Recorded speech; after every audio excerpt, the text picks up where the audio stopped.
Kalau ada orang suka punya komentar jelek pada orang lain, itu kalau dengan dikatakan asli yang jelek yang komentar itu.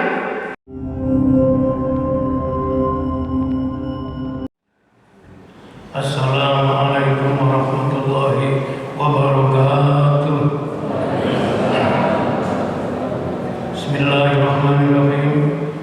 Ila hadratin Nabi Mustafa Muhammadin sallallahu alaihi wasallam wa ala alihi wa ashabihi wa azwajihi wa dzurriyyatihi wa ahli baitihi summa ila hadrati ikhwanihi min jamil anbiya'i wal mursalin was sahabati wat tabi'in wal ulama'il amirin wal awliya'il arifin khususan ila hadrati Syekh Al-Imam Ahmad Tajuddin Ibnu Athaillah As-Sakandari wa usulihi wa furu'ihi wa ahli silsilatihi syai'ulillahi lahu al-Fatiha. A'udzu billahi minasyaitonir rajim. Bismillahirrahmanirrahim. Alhamdulillahi rabbil alamin. Arrahmanir rahim. Maliki yaumiddin. Iyyaka na'budu wa iyyaka nasta'in. Ihdinas siratal mustaqim. Siratal ladzina an'amta 'alaihim ghairil maghdubi 'alaihim waladdallin. Wa ila hadrati walidina wa walidikum wa masyayikhina wa masyayikhkum wa ustadzina wa ustadzikum wa nisa'il muslimin wal muslimat wal mu'minin wal mu'minat amatan syai'ulillahi lana wa lakumul Fatiha. A'udzu billahi minasyaitonir rajim. Bismillahirrahmanirrahim. Alhamdulillahi rabbil alamin. Arrahmanir rahim. Maliki yaumiddin. Iyyaka na'budu wa iyyaka nasta'in. Ihdinas siratal mustaqim. Siratal ladzina an'amta 'alaihim ghairil maghdubi 'alaihim waladdallin. Summa hadiyatul Fatihah khususan jamaah majelis ta'lim hadzal majelis bi barakatil Fatihah. A'udzu billahi minasyaitonir rajim. Bismillahirrahmanirrahim. Alhamdulillahi rabbil alamin. Arrahmanir rahim. Maliki yaumiddin. Iyyaka na'budu wa iyyaka nasta'in. Ihdinas siratal mustaqim. Siratal ladzina an'amta 'alaihim ghairil maghdubi 'alaihim waladdallin. Amin. Bismillahirrahmanirrahim. Bismillahirrahmanirrahim. La yasbiqul khaira illallah. Bismillahirrahmanirrahim. La yasrifu su'a illallah. Bismillahirrahmanirrahim. Ma kana min nikmatin fa min Allah. Bismillahirrahmanirrahim. La haula wa la quwwata illa billahil aliyyil azim. Bismillahirrahmanirrahim. Bismillahirrahmanirrahim. Asma. Bismillahirrahmanirrahim. Ardi was sama. Bismillahirrahmanirrahim. Biyadihi shifa. Bismillahirrahmanirrahim. La yadurru ma ismihi summu wa nada. Bismillahirrahmanirrahim. La yadurru ma ismihi syai'un fil ardi wa la fis sama wa huwas samiul alim. Bismillahirrahmanirrahim. Hamdan wa syukran liman qala fi kitabihil karim wa huwa astaqul qailin. A'udzu billahi minasy syaithanir rajim. Bismillahirrahmanirrahim. Ya ayyuhalladzina amanu taqullaha haqqa tuqatih wa la tamutunna illa wa antum muslimun. Shadaqallahul azim. Amma ba'd. Subhanaka la ilma lana illa ma 'allamtana innaka antal alimul hakim. Rabbana iftah bainana wa baina qaumina bil haqqi wa anta khairul fatihin. Rabbi ishrah li sadri wa yassir li amri wa hlul 'uqdatam min lisani yafqahu qawli. Kaum muslimin dan muslimat, Bapak Ibu jamaah salat subuh Masjid Nurul Iman Perumahan Bukit Harapan rahimakumullah. Alhamdulillah walhamdulillah summa alhamdulillah. Di pagi hari ini mari kita bersama-sama melahirkan rasa syukur dan tasyukur kepada Allah sebagai ungkapan yaitu mewujudkan hak ubudiyah kita kepada Allah Subhanahu wa taala, mentaati perintah Allah sebagaimana dalam satu ayatnya, fa'amma bi nikmati rabbika fahaddits. Semoga kita bisa mewujudkan rasa syukur, mengimplementasikan rasa syukur kita dalam amal ibadah. Amin Allahumma amin. Seperti biasanya sebelum ngaji, mari tabarruk doa. Salah satu doa senandung Al-Quran. Allahumma arhamna bil Quran waj'alhu lana imaman wa nuran wa hudan wa rahmah. Allahumma zakkirna minhu ma nasina wa allimna minhu ma jahilna warzuqna tilawatahu ana al-laili wa atrafan nahar waj'alhu lana hujjatan ya rabbal alamin. Allahumma arhamna bil Quran waj'alhu lana imaman wa nuran wa hudan wa rahmah. Allahumma zakkirna minhu ma nasina wa allimna minhu ma jahilna warzuqna tilawatahu ana al-laili wa atrafan nahar waj'alhu lana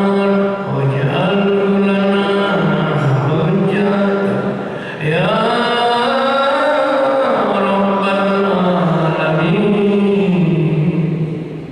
Allahumma arhamna bil Quran waj'alhu lana imaman wa nuran wa hudan wa rahmah.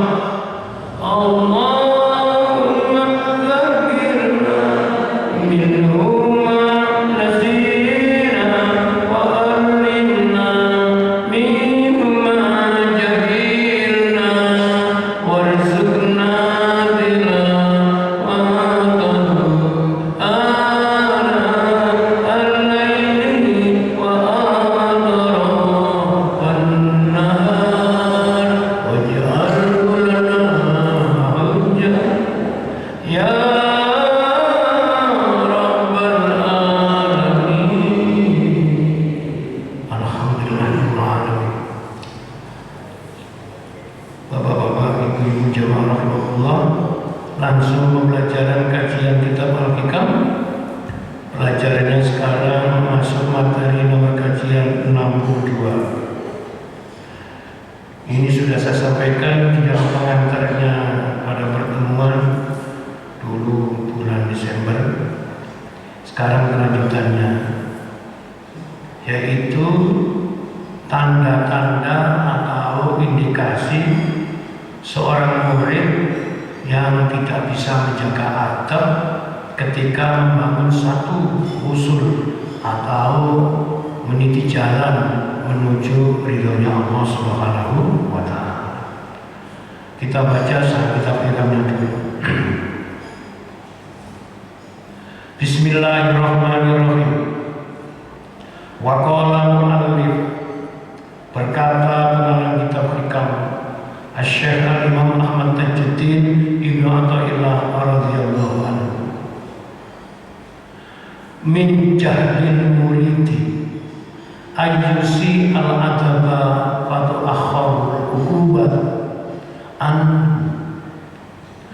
fayaqulu law kana hadha su'a adabin laqata al-amdada wa aujaba al-ib'ada faqad yuqta'ul madadu anhu min haitsu la yas'uru walau lam yakun illa man al-mazidi wa qad yuqamu maqamal bukti wa huwa la yadri walau lam yakun illa ayyuhalliyaka wa ma turid. Min jahlil murid, di antara tanda-tanda kebodohannya murid Ada istilah di dalam ngaji kitab Hikam sebutan murid untuk yaitu mengimbangi dari istilah namanya mursyid. Kalau dikatakan ada murid pasti ada mursyid. Siapa dan apa yang dimaksud mursyid itu? Dalam tataran ilmu tasawuf yaitu guru batin atau sang pencerah kolbu. Nah, mereka yang belajar untuk membangun namanya kecerdasan dan kejernihan kolbu itu disebut murid.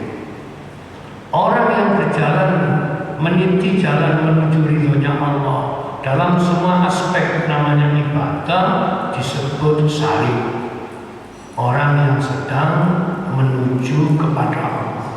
Jadi sholat subuh yang berkerjakan ini termasuk pengertian dari orang yang sedang suluk dalam term pengertian ilmu tasawuf. Karena hikam ini masuk kajian tentang al-ihsan, kajian tentang yaitu tasawuf. Di antara tanda-tanda kebodohan murid, yang dimaksud murid bukan orang yang hanya belajar ilmu, tetapi sekaligus tahu rahasianya ilmu. Ayyusi al-adaba atau akharul ubatuhan, yaitu ketika ia bersikap tidak sopan. Tidak sopan kepada siapa? Dulu di dalam syarah Hikam diterangkan ada 4. Tidak sopan kepada Allah, nomor 1. Nomor 2, tidak sopan kepada guru, yaitu yang membimbing untuk bisa mengenal Allah. Bapak Ibu jamaah rahmatullah, pokok dasar, pokok pangkal namanya beragama itu adalah mengenal Allah atau ma'rifat. Awaluddin ma'rifatullah. Pokok pangkal beragama itu kenal Tuhan. Bagaimana cara manusia untuk bisa kenal Allah? Maka di dalam hikam ini ada yang mengantarkan untuk kenal. Segala apapun di dunia itu awalnya orang itu tidak tahu, lalu menjadi tahu karena diberitahu oleh yang lebih dulu tahu. Karena itu saya sering memberikan istilah beragama, berapa saja itu harus punya guru. Ya, sudah saya ceritakan beberapa keterangan, yaitu adab kepada guru. Termasuk orang tua kita yang membimbing kita itu ya guru.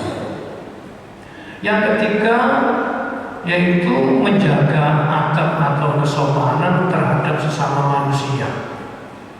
Ini yang nanti akan diterangkan karena dulu yang kedua sudah. Yang keempat menjaga adab yang kepada diri sendiri. Mari diikuti syarah hikamnya.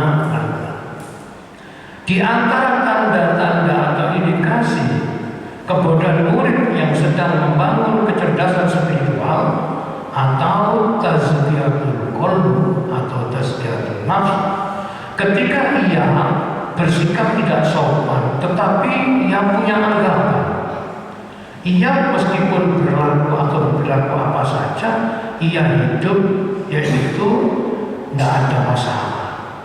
Ini yang disebut dengan azab atau barak yang sangat lembut. Nah ini yang kita tidak tahu. Istidroj yaitu siksaan Allah yang diangsur. Ada istilah diangsur. Ada guyonan begini. Orang sakit, mohon maaf ini istilah saja, saya pernah dengar satu kajian. Orang sakit kena stroke itu namanya mati dikredit. Loh kok dikredit pelan-pelan? Ya saya yang bisa nerima ya tidak ya. Sebab saya punya saudara kena stroke itu gak lama, itu 1 hari langsung meninggal dunia. Ini saudara tetangga saya di kampung itu sampai lebih 10 tahun ia kabur kemarin waktu pandemi. Jadi kalau ada istilah mati dikredit, ini ada siksaan Allah diangsur. Diangsur itu tidak cash gitu. Nah kita ini kan kadang kena budaya kredit, sampai siksa-siksa dikredit. Terus apa kata kita? Waktu akharul kubah, ia punya anggapan meskipun ia ini tidak taat beragama, tapi tidak merasakan ada siksa dari Allah. Hidupnya ya happy-happy saja. Gak tahu ibadah tapi uripnya enak. Kalau jangan dihikam, itu siksaannya nanti. Kemudian fayaqulu, lalu ia berkata, lakukan ada al-adab. Seandainya, andaikan ini adalah sikap yang tidak sopan kepada tadi 4 hal. Apa katanya? Kita laqad al-amdada wa aujabal iman. Tentu bantuan akan diputus, tentu rahmat Allah akan hilang dan dijauhkan dari rahmat. Faqad yuqta'ul amadatu anhu min haitsu la yash'ur. Bisa jadi yang demikian itu merupakan bantuan diputus darinya dengan cara yang ia tidak menyadari. Nah, karena ini ngaji meninggal hati.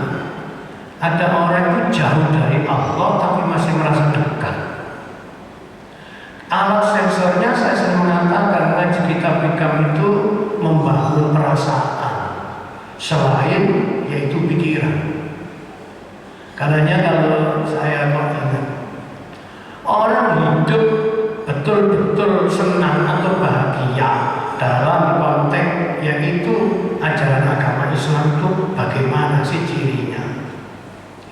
Kalau saya membaca beberapa referensi, setidaknya orang dikatakan hidup bahagia, senang sejati, bukan senang imitasi, itu indikatornya ada 6.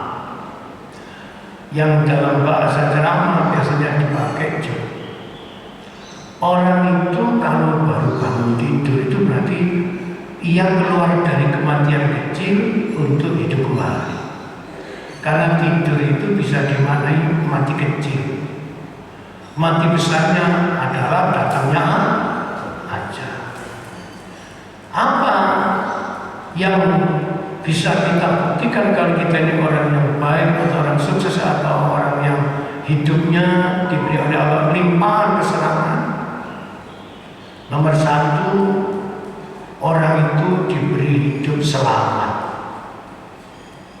Jadi selamat itu kuncinya hidup. Jadi apapun itu menjadi endingnya happy kalau selamat. Betul? Ada orang kaya berakhir dan selamat. Ada orang pintar berakhir dan selamat. Ada orang memiliki berbagai fasilitas atau pengaruh tapi akhirnya tidak selamat. Ini doa itu jangan lupa minta keselamatan fitini wa dunya wala. Tangi kurus paling selamat. Alhamdulillahilladzi ahyana ba'da mamatana. Setelah selamat apa? Sehat. Sehat ini kebutuhan dasar. Apapun kehidupan ini kalau ditempeli satu kurang sehat, maka rasanya hidup ini belum nikmat. Betul? Kesehatan itu ada 2. Ada yang bersifat yaitu horizontal. Saya sering mengatakan ini. Yang kedua, kesehatan dalam yaitu konteks horizontal tadayyun. Nomor beda. Sehat yang bersifat yaitu personal yang dirasakan oleh pribadi-pribadi, beda orang beda rasa. Seperti Ada orang profesinya lancar, bagus, nyambut ini dagang, penghasilannya besar, keuntungannya besar. Sementara tetangga sebelah kerjaannya, penghasilannya kecil, yaitu mampu untuk memenuhi kebutuhan pas-pasan. Maka namanya nikmat yang bersifat yaitu personal ini tidak bisa semua orang ikut merasakan. Banyak contoh ini yang bersifat materi atau jasadiah. Yang kedua dari satu tadayyun, yaitu sehat di dalam konteks kebutuhan ruhiyah, rohani, seperti perasaan nikmatnya kita bisa memenuhi perintah Allah, ikut mendirikan ibadah sholat dan ikut sholat berjamaah. Sekalian juga diberikan oleh Allah rahmat hidayah mau mengikuti pengajian seperti ini. Ini namanya sehat ruhiyah. Yang merasakan sehat adalah rohani. Hanya karena itulah permasalahan hidup itu akan menjadi sempurna apabila terjadi keseimbangan, yaitu jasadnya sehat, rohaninya sehat. Jadi pertama orang hidup diberi aman, selamat, kedua sehat. Yang nomor tiga, orang dikatakan sukses itu cirinya hidup punya martabat. Martabat itu bisa dimaknai hidup yaitu punya harga dan dihargai. Sama dia urip di masyarakat masih diwong-wong. Kan ada istilah diwong-wong. Sebab kita ini masuk golongan wong. Makanya kalau jadi wong yang kudu ngerti kumpul karo wong. Ya, kata ngerti itu nilainya lebih tinggi daripada pandai. Sebab ada orang pandai tapi tidak ngerti. Ngaji untuk memberikan pemahaman, tidak sekedar pengetahuan. Makanya banyak orang ngajinya rajin tapi tidak paham. Itu kalau pas pasal ini termasuk orang yang diberi oleh Allah azab dalam bentuk lalus atau lembut.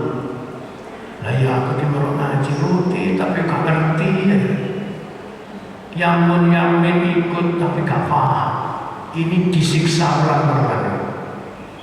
Mudah-mudahan yang ikut ngaji hikam di Masjid Beriman ini hatinya oleh Allah diberi nurullah, cahaya Allah. Itu tiga ya. Jadi selamat, sehat, bermata.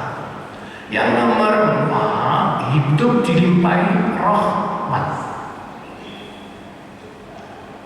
Rahmat itu bahasa lainnya itu disebut yaitu limpahan kasih sayang. Cara jawabannya kewelasan.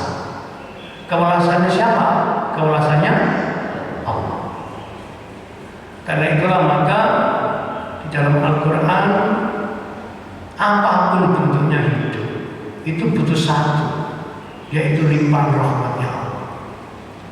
Jadi oleh Allah. Yang kelima, ya, di antara orang yang hidupnya itu dilimpahi rahmat masalah, ia hidup merasakan selamat, yaitu keselamatan. Ada kaitan dengan yang nomor 1 tadi. Jadi kalau dibalik jadi selamat warahmat. Yang puncaknya dia ini hidup merasakan barokah. Apa Bapak Ibu? Barokah itu ada. Kalau tidak ada, tidak tertulis di Al-Quran. Kalau tidak ada dalam sholat kita tadi itu, mengakhiri sholat dan memberikan salam yang sempurna, paling tidak berbunyi Assalamualaikum warahmatullahi wabarakatuh. Nah, keberkahan Allah itu cara tahunya bagaimana? Nah ini di hikam ini banyak. Sudah cukup, sekarang ngaji lagi. Lanjut. Faqud yuqta'ul madadu anhu min haitsu la yas'ur. Dengan cara apa Allah yaitu memutus yang namanya rahmatnya, yaitu terhalangnya dari tambahan bantuan.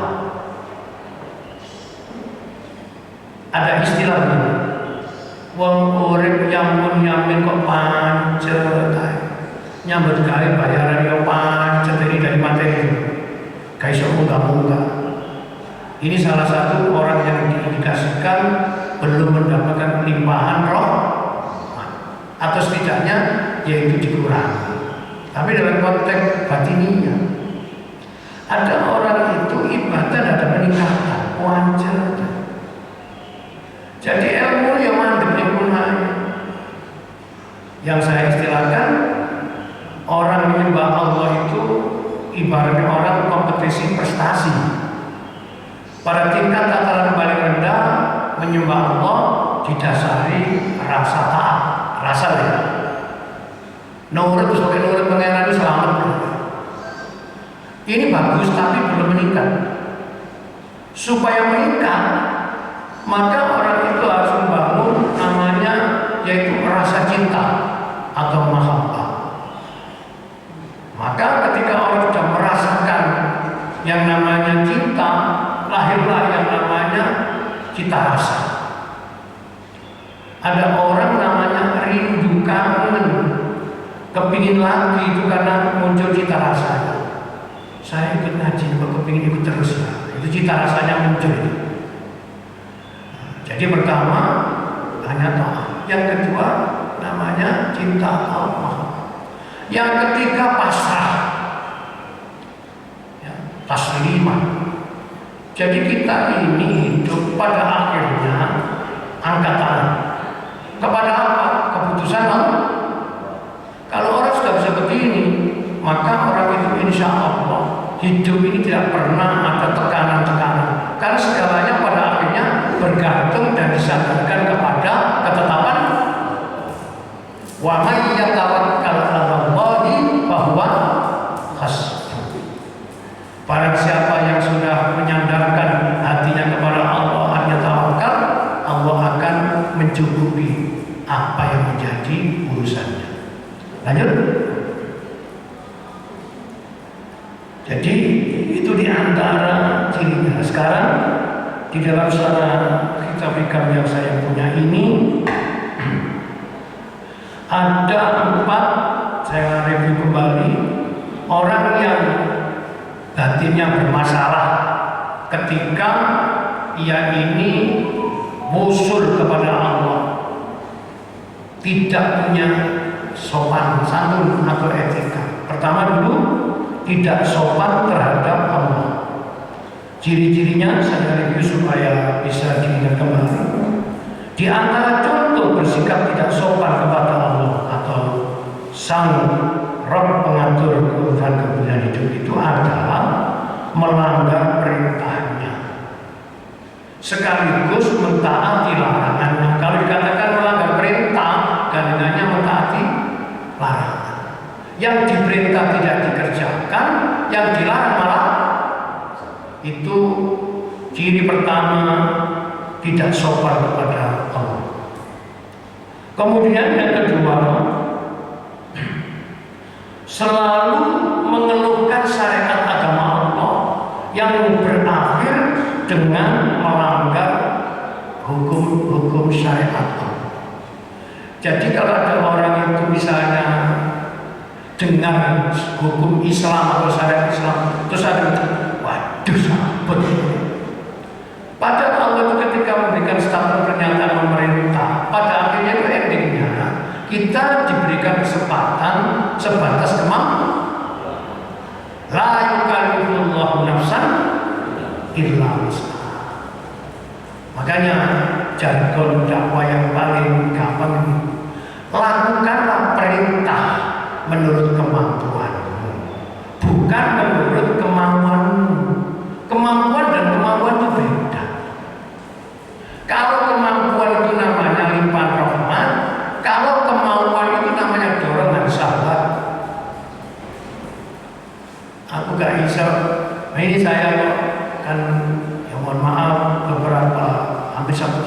saya off 2 kali kegiatan di masjid ini saya tidak bisa hadir. Satu yaitu khutbah Jumat pertama karena saya menjalani operasi mata. Kemudian dokter memberikan nasihat agar banyak istirahat. Waktu ngaji ahad ketiga juga nggak bisa datang. Dan setelah kontrol dikatakan sudah boleh Pak Zainul, tetapi tetap harus hati-hati karena kondisinya pemulihan. Dan saya merasa sudah sehat. Tadi sehat itu adalah ciri orang yang diberi rahmat oleh Allah. Saya beritahu kepada Ustaz Iskandar, insya Allah ahad kelima saya datang. Hadir saya tapi saya minta saya ngajinya duduk saja, tidak berdiri karena tekanan yaitu kekuatan fisik masih belum sempurna. Jadi orang yang mengeluhkan hukum syariat itu cirinya tidak sopan dengan Allah. Misalnya begini, kalau kita itu tidak bisa melakukan secara keseluruhan, jangan ditinggal sebagian. Aku lu kepung ini nusa, jadi sembahyang tak habis sunat-sunat. Nah, iso sembahyang sunat misalnya, yaitu qobliyah ba'diyah, ya situ aja. Gak usah ngerebut macam-macam, karena nanti akan ada disebut dengan nafsu ibadah, dan ibadah karena nafsu itu tidak sampai kepada Allah. Seperti orang pergi tidak sampai ke tujuan. Kemudian selanjutnya senantiasa apabila punya masalah tempat sandarnya bukan kepada yang Maha Kuasa. Tadi nek kena masalah hidup sampai karena Gusti Allah, tapi nama manusia. Ini ciri orang yang yaitu tidak sopan kepada Allah. Orang yang diberi oleh Allah yang namanya siksa yang lembut tadi itu. Ada masalah ini cerita nama. Ini menurut ngaji tasawuf tidak baik. Kalau kita punya masalah itu, mengadulah kepada yang bisa menyelesaikan masalah. Siapa? Quran ini wa man yattaqillaha yaj'al lahu makhraja.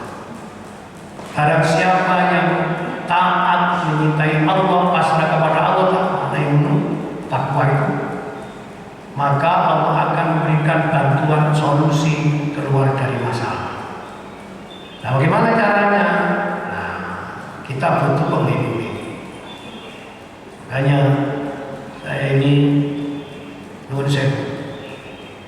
Orang jadi kiai, dipanggil kiai itu bukan pangkat kehormatan menurut saya, tapi ini amanah titipan. Kalau bahasa menurut saya, kiai itu pakaian, bisa dipakai, bisa dilepas. Nah, sehingga ketika orang itu diberikan namanya yaitu kehormatan menjadi ranah panggilan kiai atau ustaz, maka banyak masyarakat percaya di tangan ustaz kiai maka bisa masalah itu diselesaikan. Ini kan salah ya. Sang ustaz kiai tidak bisa menyelesaikan masalah, cuma bisa membantu menunjukkan cara untuk menyelesaikan masalah. Tetap pada koridor akhirnya Allah yang menyelesaikan. Saya ini banyak tamu ke rumah itu, yang asli bertamu ngaji itu jarang, yang banyak minta pertolongan atau minta bantuan, macam-macam perkara itu. Tapi menurut saya mendingan silaturahimnya kepada orang yang mungkin menurut dia dianggap mengerti dalam ajaran agama, bukan orang yang menyesatkan. Saudara-saudara, bapak-bapak jamaah ngaji di rumah saya ini cerita sedikit. Akhir-akhir ini banyak tamu yang datang ke rumah itu cerita yang aneh-aneh. Gak perlu jauh di Surabaya ini saja. Banyak orang itu keyakinannya belok. Makanya saya ngaji hikam itu, kawan gurunya tujuan pokoknya adalah menguatkan keyakinan dan menegakkan namanya yaitu yakin. Yakin itu bisa belok. Maka akidah itu tidak dijamin selamanya, yaitu tidak bermasalah. Ada di sekitar sini, wilayah kita ini, kapan hari itu kerumun, sing asalnya Solowaji, jamaah saya kira gak sembahyang beres. Katanya dia sudah ketemu apa yang dicari. Jangan melihat hidup itu yang bagus-bagus ini masjid ada. Jadi malah kalau beloknya itu masalah yang usaha hari kiamat itu sudah akidahnya tidak seperti kita. Kalau menurut ajaran akidah Islam, hari kiamat yang menarikkan iman, rukun iman itu kan yang usaha hari berakhirnya kehidupan dunia. Akan dimulai kehidupan baru namanya Yaumul Ba'ats, hari kebangkitan dan hari pembalasan. Tapi kalau yang datang ke rumah tidak begitu. Kiamat itu tidak ada kehancuran. Ya biasa, cuma berubah. Apa yang berubah? Apa yang berubah? Suasana. Jadi seperti orang tidur lalu bangun mimpi. Dan ini banyak yang mulai ketarik. Ada lagi yang pernah cerita, ia asalnya ikut yang namanya Risalah Muhammad, sekarang sudah tidak mau. Ia memahami Quran tanpa guru. Kalau guru di mana? Karena di Quran itu tertulis kalimat Millata Ibrahim Hanif, gak berbunyi Millata Muhammad. Coba jadi kalau ngaji Quran, lah ketemu ayat Millata Ibrahim Hanif, mengikuti ajarannya Nabi. Jadi sadar ada yang aneh gitu. Malah yang ekstrim yang saya pernah dulu, tapi tidak di sini, di luar kota. Ketika saya naik mobil Grab itu supirnya cerita, banyak orang Surabaya yang mohon maaf dalam skala dia pernah sukses di dunia namanya materi, ia kering dalam urusan rohani. Uang kena dunia ini kena, orang sesuatu yang gak kena. Orang kalau sudah yang dicari masalah material sudah tercapai, ada sesuatu yang belum tercapai, namanya ketenangan batin. Cari guru keliru. Gurunya punya satu pejangan kalau dia ini makomnya sudah di atas Nabi Muhammad. Bayangkan.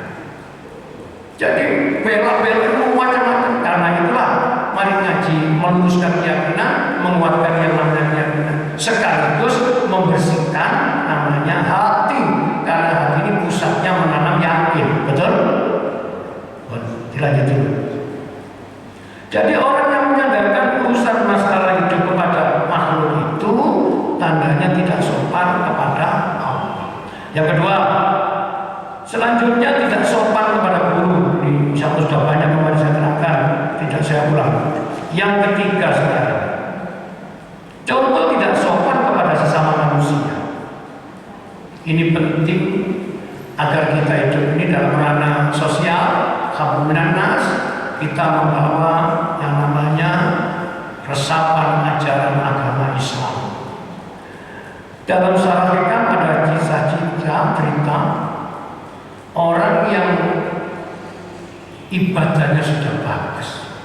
Ketika perasaannya itu tercederai, masa saya tercederai itu kecantol, itu langsung oleh Allah diputus rahmatnya.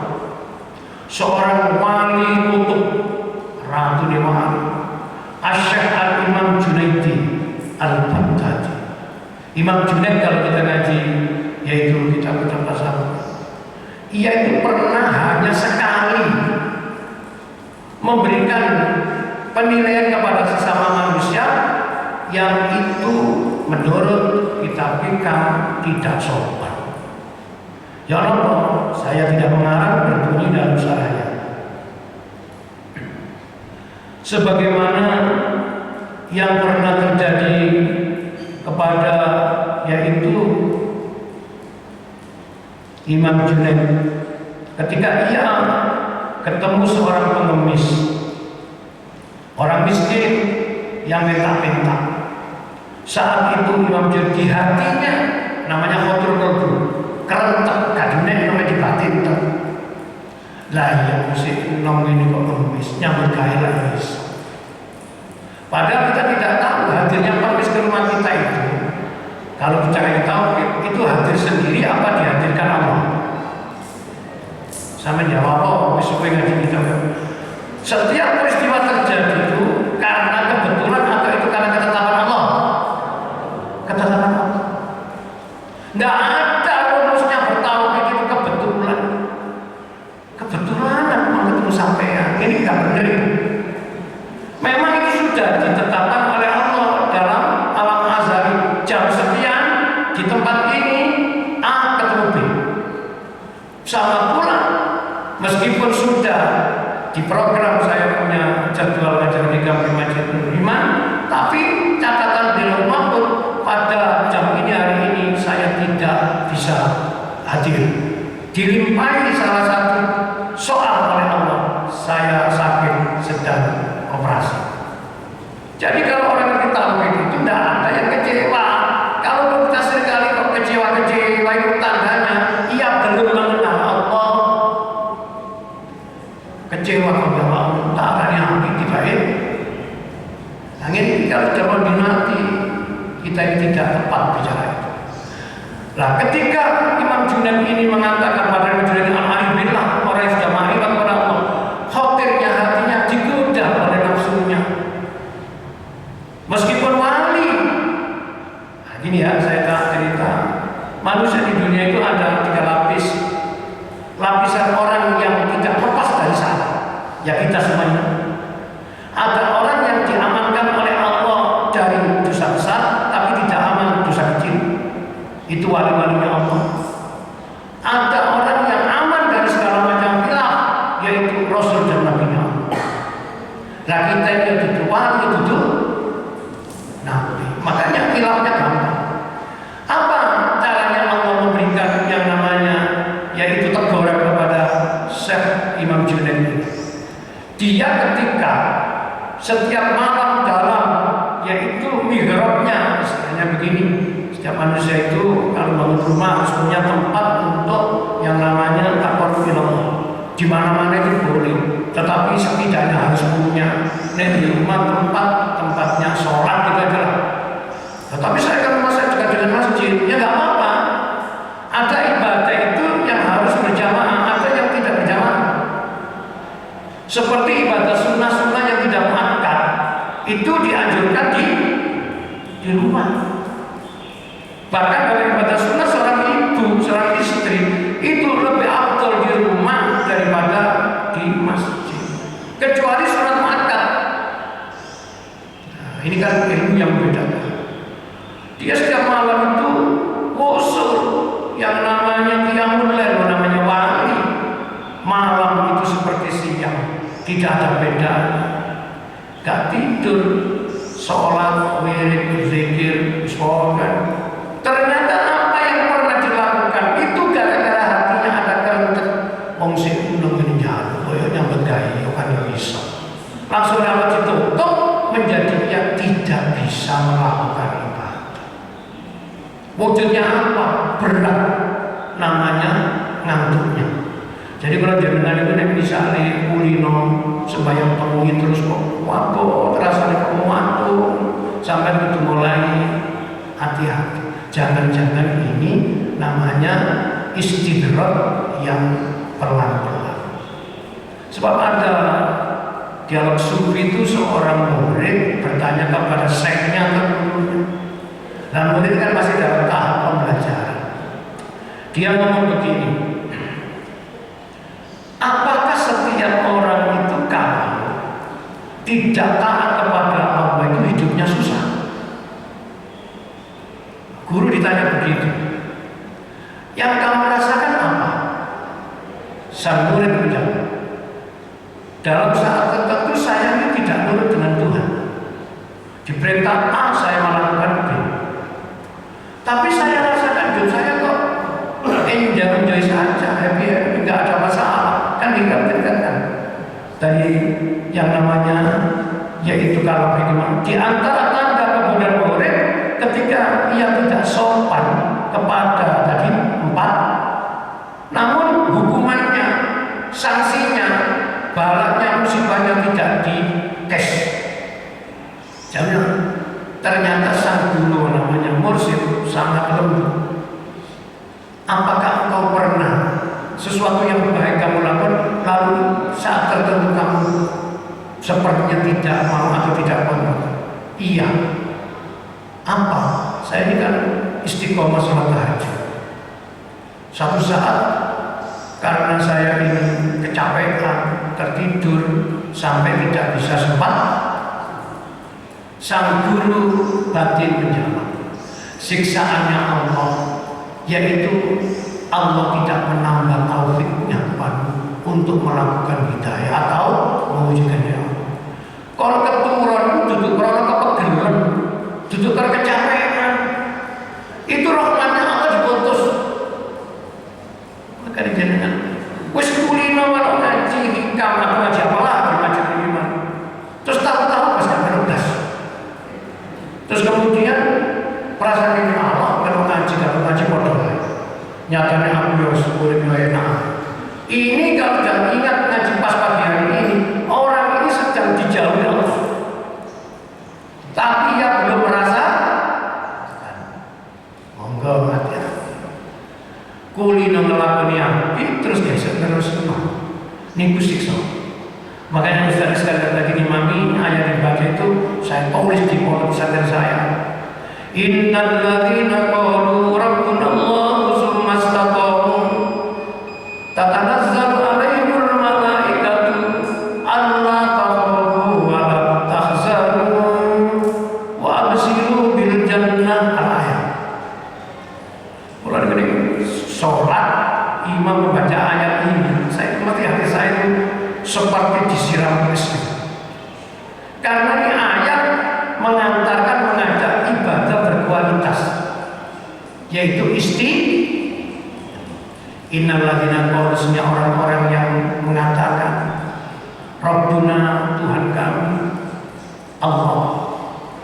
Innal ladzina qalu Rabbuna istaqamu, Tuhan kami adalah Allah, kemudian istiqomah. Ini bahasa saya istiqomah itu kalau bahasa kearifan lokal ajeng jejeg. Ajeng jejeg. Sekali berjalan tetap terus berjalan, kecuali ada yang memberhentikan. Nah, tidak ada hakikat yang bisa memberhentikan kebaikan kecuali manusia lemah, kecuali manusia digoda oleh syahwat namanya kehidupan. Saya lanjutkan lagi. Jadi akhirnya apa? Imam Junaidi wali. Astagfirullah, kok iso aku gak iso? Biasa ngaji gak ngaji, biasa sholat gak sholat. Wirid-wirid yang dibaca menjadi semuanya nggak terbaca. Karena ini kekasih Allah, dia merasa berdosa. Ditegur kan gara-gara kon, yaitu di hati gak enak sampai makhluk jenis pengemis.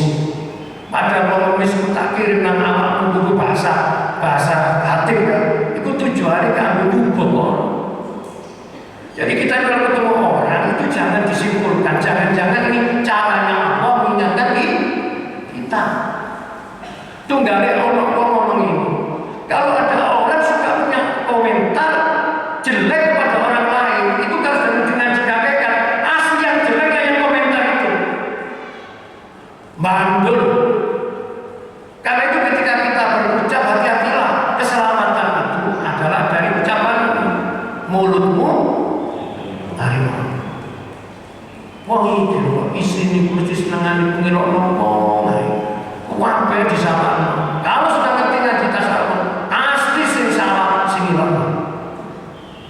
Mari mulai belajar memendirikan. Imam Junaid, kalau tekan padahal dia merasa sudah aulia, ia ditegur oleh Allah.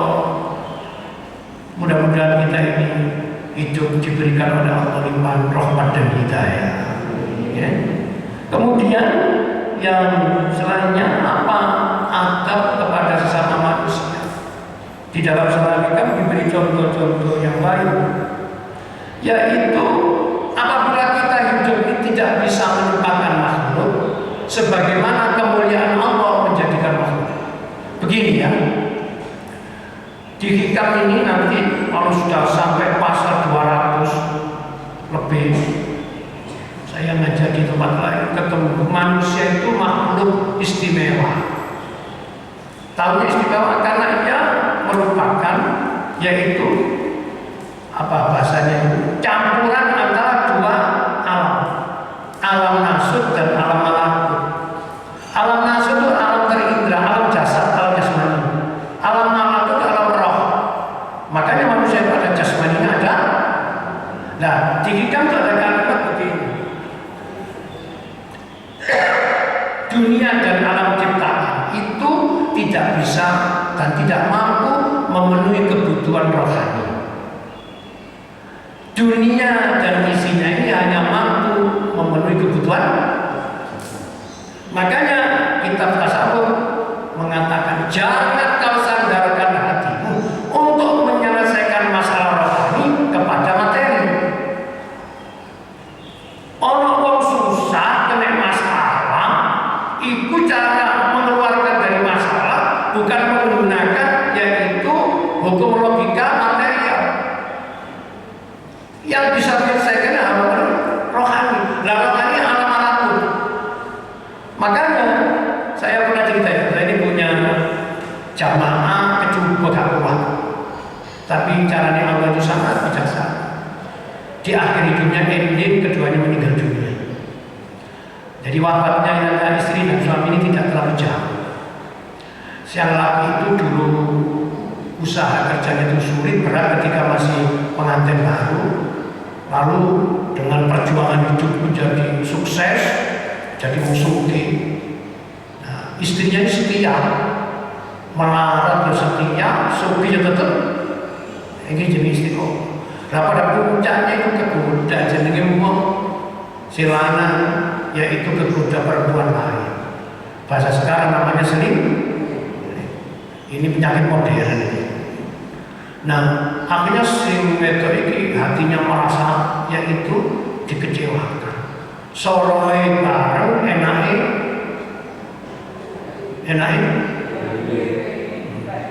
kita dewe. Ada istilah biye biasa-biasa, saya kakean. Nah, wahnya hatinya sakit. Saya kok jadi ingat di dunia ini ada panas dua. Ada panas dirasakan orang banyak, ada panas dirasakan sendiri. Pertanyaan, panas yang dirasakan bersama itu panasnya apa? Matahari. Panasnya sendiri digotong. Lah panasnya hati. Makanya si panas-panas kemudian menjadikan. Akhirnya dia apa? Mengambil keputusan nafsu. Mau jadi oke. Si istri oleh suaminya dipegang hati.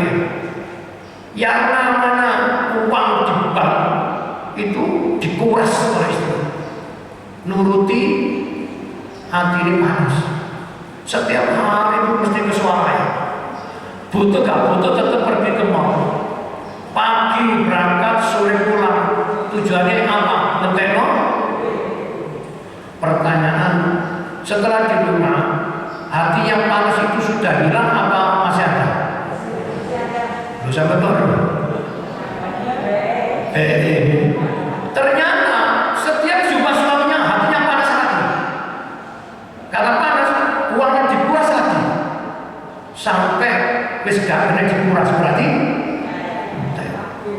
Akhirnya wis gak dikuras, masalah masih tetap, penyakit datang.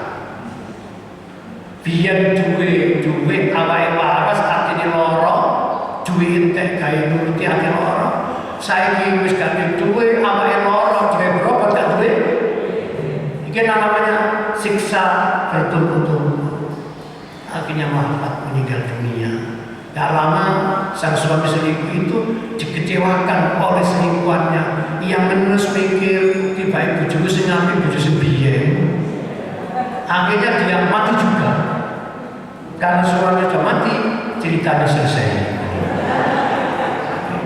Nah, sekarang yang keempat, yaitu tidak sopan kepada diri sendiri. Bagaimana indikasinya orang itu batinnya bermasalah dalam konteks masalah nafsiyah individunya, yaitu hidup selalu mengedepankan pemenuhan syahwat yang dihalalkan. Kalimat syarat bagus, syahwat yang dihalalkan. Padahal kadang-kadang kita ini kalau menyebut syahwat yang dihalalkan, ini halal. Contohnya bagaimana? Makanya ada orang itu memang dilarang karena jangan sampai ditabrak. Tapi ada orang yang tahu namanya stopan dan yang tidak tahu larangan tapi tetap nabrak. Kalau hukum syariat itu dikatakan haram, maka dilarang mutlak. Kalau dianjurkan agar menghindar, namanya makruh. Tapi ini adalah yoga haram, halal, boleh dilakukan, boleh tidak, namanya mubah. Barang mubah yang didorong oleh namanya rangsangan stimulan syahwat itu kalau dituruti katanya secara hikam, orang itu tidak sopan kepada diri sendiri. Contoh, orang punya uang pergi ke pasar menjual kebutuhan. Orang ini ke pasar tidak butuh apa-apa, tapi hanya pergi ke pasar membawa uang. Terus uang ini bisa yaitu dipakai beli, bukan mencuri. Tapi yang dibeli nggak dibutuhkan karena yang merasa di rumah tidak butuh, tetap beli saja. Itu yang dikatakan, yaitu dalam secara hikam syahwat yang dihalalkan. Ketika itu dituruti, artinya ia tidak sopan kepada dirinya. Kan ada teman-teman, kalau ambil pakai harus pakai. Misalnya nggak sampai elek-elek temen, tapi yang masih kepinginan. Kalau mencuri beda lagi haram, ini halal, tapi dituruti, itu batinnya masih belum bersih. Mari ngajak harus ini. Makanya seorang suami itu selain jadi pemimpin harus bisa menjadi pemimpin. Pak, nanti hari Minggu mari kita ke sana. Nah, untuk apa? Gini Pak, saya kan diberitahu teman saya begini. Nah kalau nggak ada perlu, kenapa ke sana? Iya mana bijak? Ya ingin tahu saja. Ingin tahu saja itu hanya stimulan karena dirangsang. Yang merangsang informasi, betul? Maksudnya salah. Ngentekno duit, nambahin beban dan macam-macam. Kemudian nuwun sewu, kebutuhan yang dicari itu bukan yang dibutuhkan. Makanya puncaknya manusia itu ketika merasa dekat dengan Allah di hikam itu ada contoh. Ia dibuat oleh Allah hatinya bosan terhadap sesuatu yang tidak abadi. Niki wakil. Apa yang tidak abadi itu? Semua sahut dunia ini menjadi tidak. Misalnya ini, kalau kita itu umur seperti saya, di atas kepala 6, ya kepala 7, terus kalau punya waktu minggu depan mari kita touring. Gak apa-apa kan touring yang mobil-mobil dewe. Terus si mana ngomongin si jam. Wis tuwek kelakuan aku biar wis tahu. Nomor wis penjelajah kemana-mana. Ini ciri manusia sudah dekat dengan Allah. Syahwatnya oleh Allah direm. Coba ibu-ibu misalnya ditanya oleh temannya, ibu ini orang kaya, tapi sudah oleh Allah dirubah hatinya. Yang tertarik kepada syahwat dunia berubah menjadi yaitu dorongan iman menuju akhirat. Misalnya Bu, ini ada perhiasan bagus, ini dari luar negeri, begini. Nah yang dijak ngomong ini orang punya uang. Terjawab karena dapat tersabarnya cita sama. Enggak, tetap. Ini kebutuhan bagi banyak usia muda-muda. Awak dewe wis tuwe, pakai pakaian ini tetap tuwe, betul? Orang kalau begini itu hatinya orang sudah diprotek, diserangsang, juga iklan, promosi, mental. Mari Bu, nanti gini, aku seneng kabeh. Wis waktune gawe ngono, nek aku iki jan melu ngaji nang masjid lan melo. Karena itu ben wong gak tau melo, aku kenempuhi ben gak tahu, saya kepengin ero. Ini orang oleh Allah diamankan. Ada begitu tuh? Banyak. Orang sakit mana? Bu, ayo lu mosok rusak ngaji, gak bosan tak ngaji. Iya, aku yang tuh bosan ngaji. Nah, juga mestinya ikut kebaikan berobat hijrah kepada Allah. Jadi tidak sopan kepada diri sendiri itu kata hikam dikatakan, yaitu mereka yang diberi pemenuhan syahwat yang dihalalkan. Gak diharamkan. Sing halal itu seperti itu tandanya orang yang hatinya masih belum bagus. Mudah-mudahan Allah menempatkan kita menjadi orang yang aman. Amin. Yang pertama, aman hatinya, aman pikirannya, aman jasmaninya, aman segala kebutuhannya, aman ibadahnya, aman ketika nanti kita meninggalkan dunia bi husnil khatimah. Al-Fatihah.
اللهم انفعنا بما علمتنا وعلمنا ما ينفعنا وزدنا